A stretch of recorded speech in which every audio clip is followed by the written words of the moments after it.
안녕하세요. 반갑습니다. 나무소리입니다. 저희는 이번 2강의 강의들을 통해서 클래스를 구성하는 구성 요소에는 어떤 것들이 있는지 살펴보고 있는데요.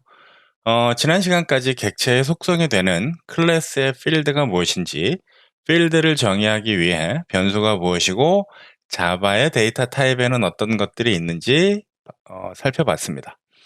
이제 다음으로 객체의 행위에 해당하는 메소드에 대해서 알아보려고 하는데요. 본격적으로 메소드에 대해서 학습하기 전에 연산자라는 것에 대해서 간단히 짚어보려고 합니다. 교재에서 보시는 것처럼 자바는 다양한 연산자들을 제공하고 있습니다. 이 모든 연산자들을 하나하나 설명드리기보다 이 연산자들 중에서 저희가 알아야 되는 중요한 연산자들 몇 가지를 짚어드리도록 하겠습니다. 우선 연산자라는 것이 무엇인지 이해하는 게 먼저 필요한데요. 이 연산자라는 것은 피연산자를 대상으로, 여기서 피연산자라고 하는 것은 연산의 대상이 되는 그 주체를 뜻하는데요. 이 피연산자를 대상으로 어떤 기능을 수행하고 그 결과를 반환하는 특수한 기호를 뜻합니다. 예를 들어서 저희가 3 더하기 5와 같은 실행문을 작성을 했을 때 여기서 이 플러스 기호가 바로 연산자에 해당되는 것이고요. 이 연산의 대상이 되는 3과 5라는 값이 바로 피연산자가 됩니다. 이 연산자는 피연산자가 몇 개이냐에 따라서 구분이 되기도 하는데요. 피연산자가 하나일 경우에는 단항 연산자이고요. 피연산자가 2개일 경우엔 이항 연산자, 그리고 3개일 경우에는 삼항 연산자라고 합니다.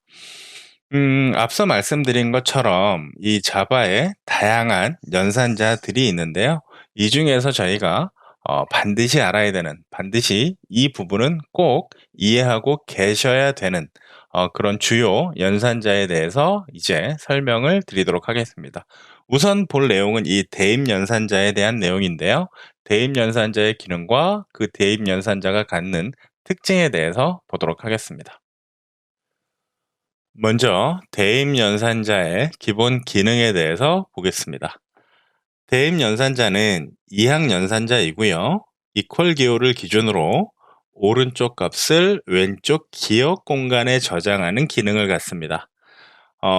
대입 연산자를 기준으로 이 이퀄 기호를 기준으로 자, 왼쪽을 L밸류라고 하고 오른쪽을 R밸류라고 했을 때 자, 이 L밸류에 올 수 있는 것은 자, 변수만 올 수 있어요. 즉 기억 공간만 올 수 있고요. 자, R밸류에는 이 R밸류에는 변수도 올 수 있고요. 자, 상수도 올 수 있습니다. 이 상수라 하면 사용자 정의 상수도 올 수 있고 리터럴 상수를 쓸 수도 있다라는 얘기겠죠. 모든 상수가 R밸류의 위치에 올 수 있고요.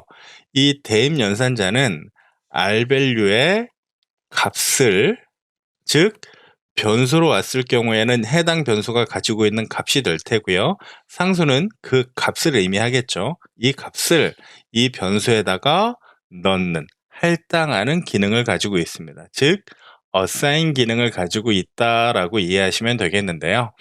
이 대입 연산자의 기본 규칙, 즉 L밸류에는 변수만 오고 R밸류에는 변수 상수 올 수 있다라는 기본 규칙 이외에 이 이항 연산자가 가지고 있는 주요 규칙이 한 가지가 있어요. 그 규칙까지 같이 알고 계셔야 되는데, 자, 단순하게 예를 들어서 산술 연산 중에 자, 마이너스 기호, 이 마이너스 기호는 이항 연산자로 당연히 왼쪽과 오른쪽에 피연산자를 갖겠죠. 예를 들어서 5-3과 같은 이와 같은 실행문을 작성을 할 수 있는데, 이렇게 이항 연산자가 가지고 있는 중요 특징이 하나가 있어요. 중요 규칙이 한 가지가 있는데 그건 뭐냐면 자, 연산자를 기준으로 피연산자의 타입이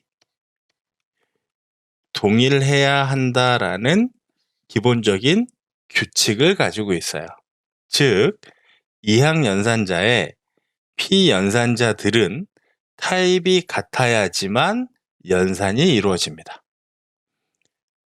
마찬가지로 대입 연산자 또한 양쪽 P연산자의 타입이 같아야 되는데요.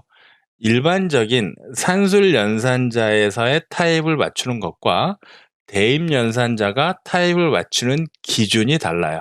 그래서 그 기준을 코드를 보고 간단히 설명해 드리도록 하겠습니다. 자, 코드를 잠깐 보실 텐데요. 제가 간단한 코드를 작성을 했어요. 자, 어떤 코드냐면, 자, 롱형 변수, 롱형 타입의 array라는 변수를 선언했고요. 거기다가 10이라는 값을 대입을 했어요. 그러니까 이렇게 10이라는 값을 넣은 거죠. 그리고 자, 다시 또 연산이 수행이 되는데 array라는 변수에다가 array의 변수값 더하기 20을 해서 그 결과를 array라는 변수에다 다시 넣는 코드를 작성을 했어요. 그래서 그 결과를 확인해 보면 보시는 것처럼 30이라는 값이 이상 없이 나오는 것을 확인할 수가 있는데, 자, 여기에서 우선 저희가 볼 것은 이 플러스 연산부터 보도록 하겠습니다. 자, LA라는 변수 더하기 20이라는 상수값을 더하는 이 수행문이 있어요.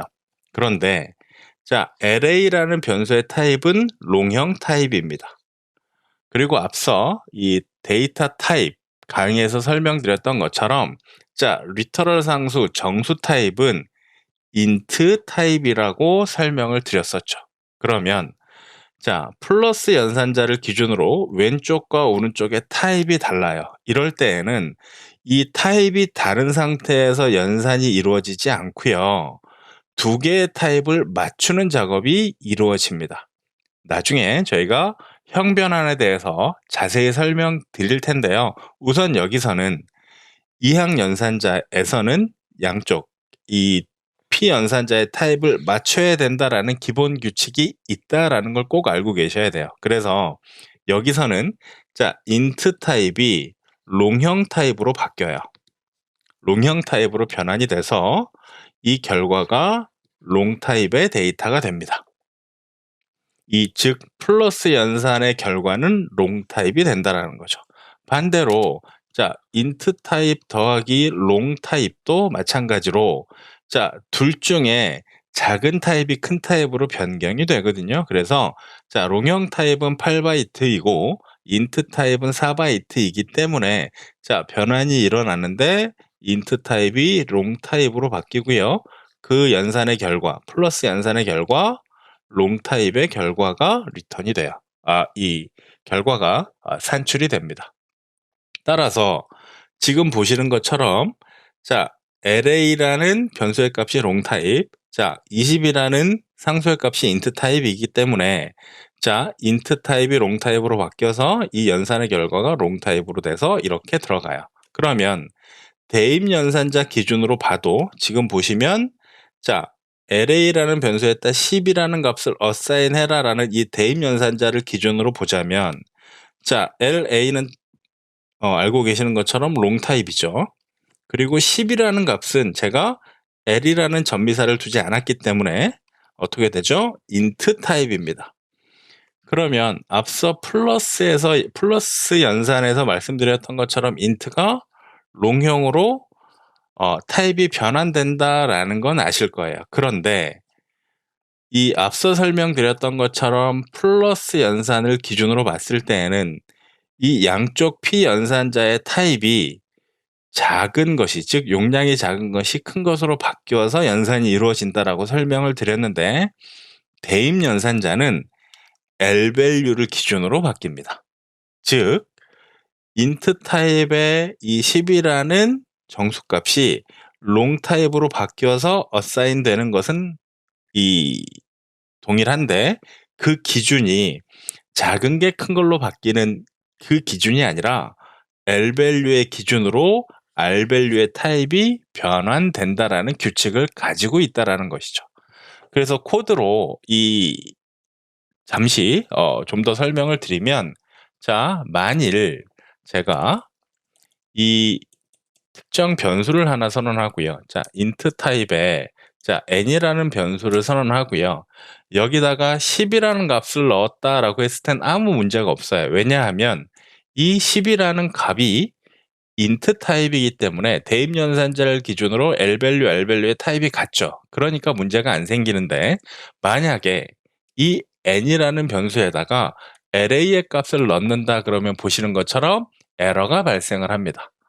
자, 우리가 이 대입 연산을 기준으로 봤을 때 방금 말씀드렸던 것처럼 R밸류를 L밸류의 타입으로 맞춰야 된다라고 말씀을 드렸죠. 그러면 여기에서 자, 이 array라는 변수, 자, 롱 타입이죠.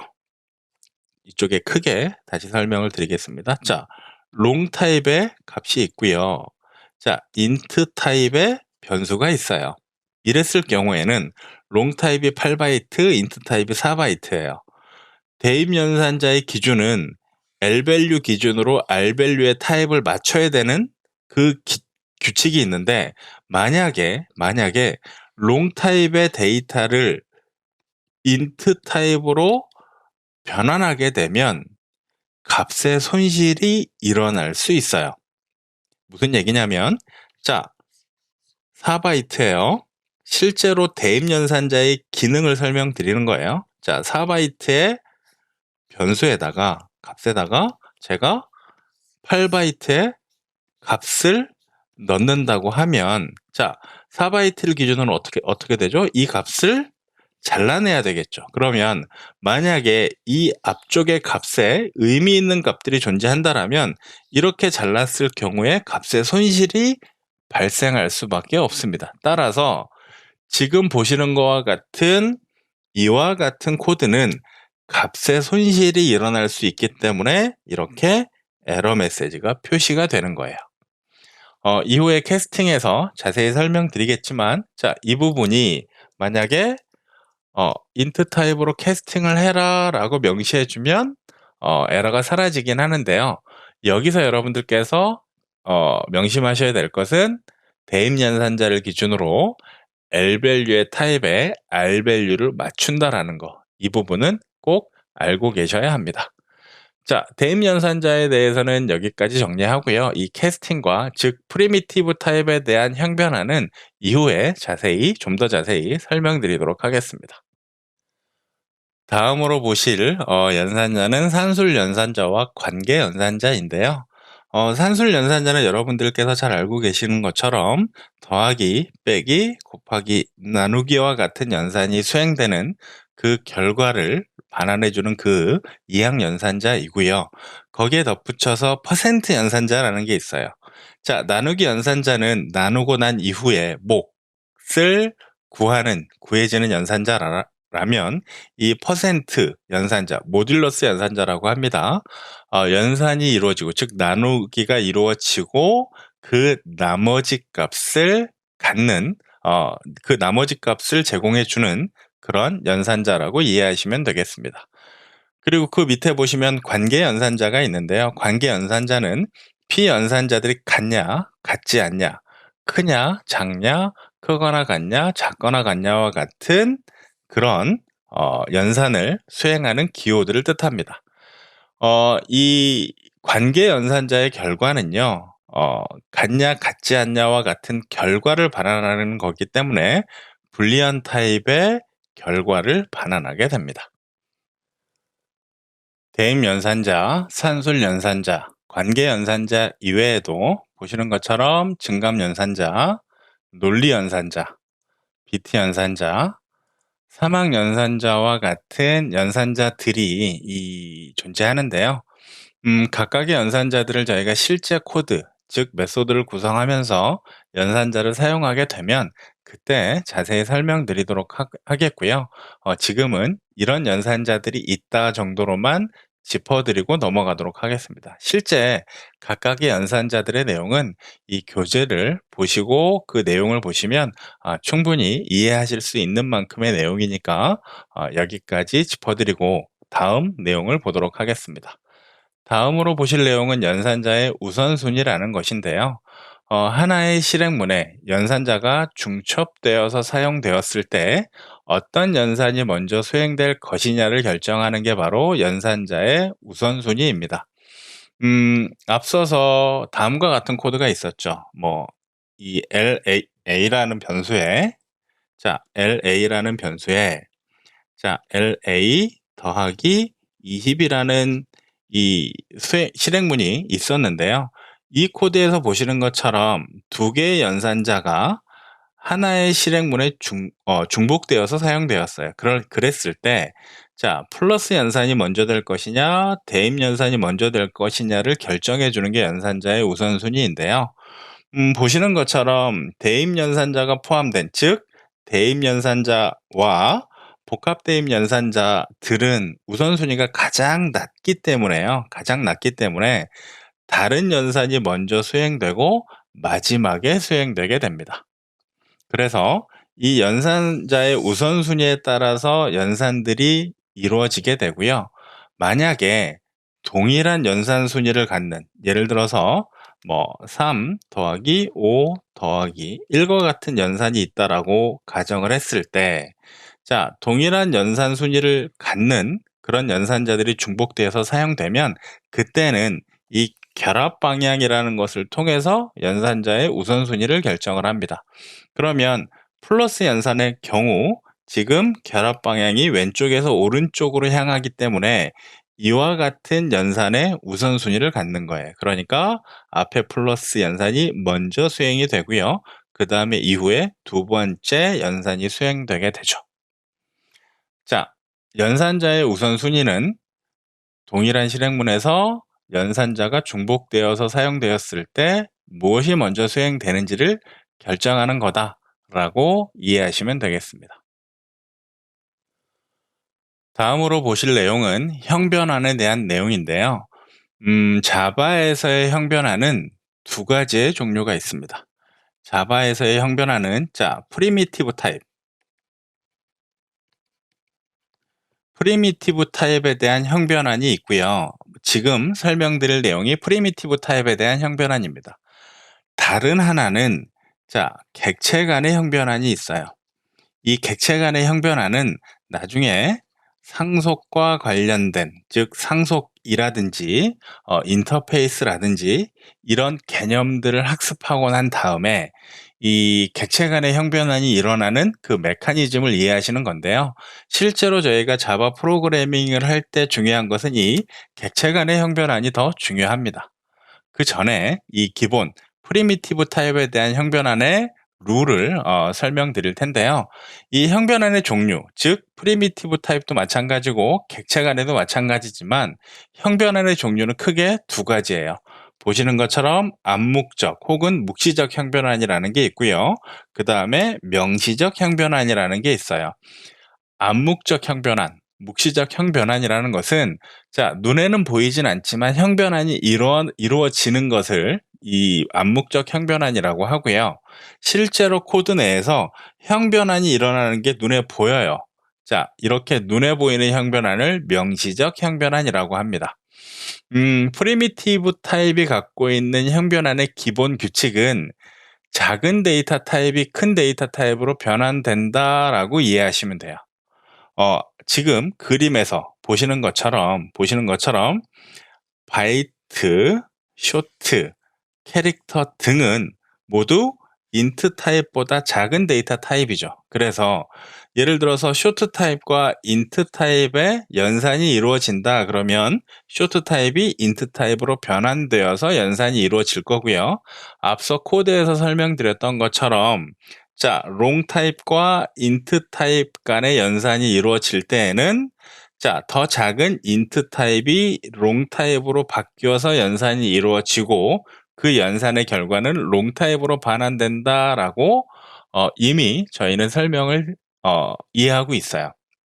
여기서 여러분들께서 이해하셔야 되는 내용은 롱 타입과 플롯 타입 간의 이 연산이 이루어졌을 때는 어떨 것이냐인데요. 바이트의 수로 보자면 롱 타입이 플롯 타입보다 더 크기가 크죠. 따라서 플롯 타입이 마치 롱 타입으로 변환될 것 같은데요. 자, 롱 타입과 플롯 타입의 연산에서는 롱 타입이 플롯 타입으로 변환이 됩니다. 즉, 롱과 롱 타입과 자, 플롯 타입의 연산이 이루어지면 자, 메모리의 사이즈는 롱 타입이 더 크지만 롱 타입이 플롯 타입으로 변환되고요. 그리고 그 연산의 결과가 플롯 타입이 반환되게 됩니다. 이 이유는 무엇이냐면 플롯 타입이 표현할 수 있는 수의 범위가 롱 타입이 표현할 수 있는 수의 범위보다 훨씬 크기 때문에 그렇습니다. 따라서 여러분들께서 만약에 이와 같은 연산을 수행한다면 이 규칙을 꼭 알고 계셔야 합니다. 이 연산자에 대한 내용은 지금 보시는 형변환에 대한 내용을 끝으로 간단히 정리를 할 거고요. 자, 이후에 메소드에 대한 내용을 다음 강의부터 보려고 합니다. 이 연산자들의 사용이나 연산자들에 대한 설명들은 이후에 저희가 코드를 진행을 하면서 각각의 연산자들이 등장했을 때 보충 설명이 필요한 부분들은 그때그때 설명드리도록 하겠습니다. 자, 이번 강의는 여기서 마무리하고요. 다음 강의에서 메소드와 함께 뵙도록 하겠습니다. 감사합니다.